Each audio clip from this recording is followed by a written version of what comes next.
Hi everyone, to all my subscribers and new subscribers. Today I will be making a meatless, dairy-free lasagna.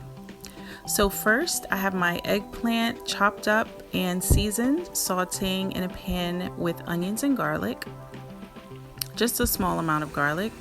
Next I found these really great lasagna noodles. They are oven ready and they are made with green lentil.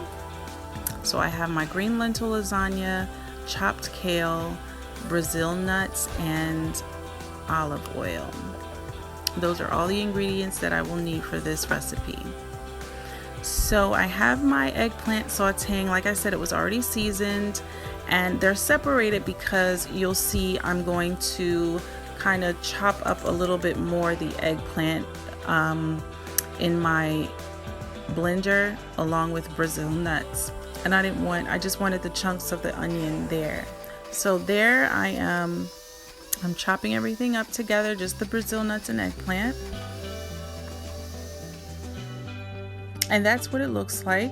Now you can chop it more or less, it just depends on how chunky you want everything.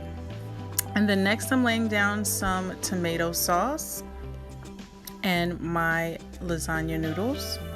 Now you don't have to boil them. Obviously, they're oven baked.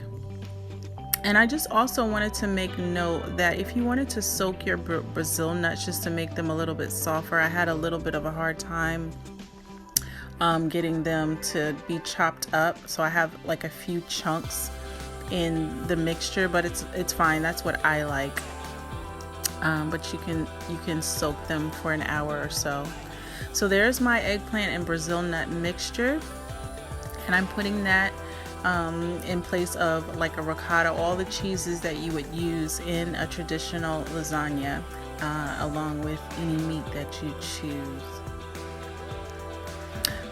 Now I'm putting on the chopped kale, and what I've done is I seasoned my kale as I put it in because I didn't cook it, just to give it more flavor.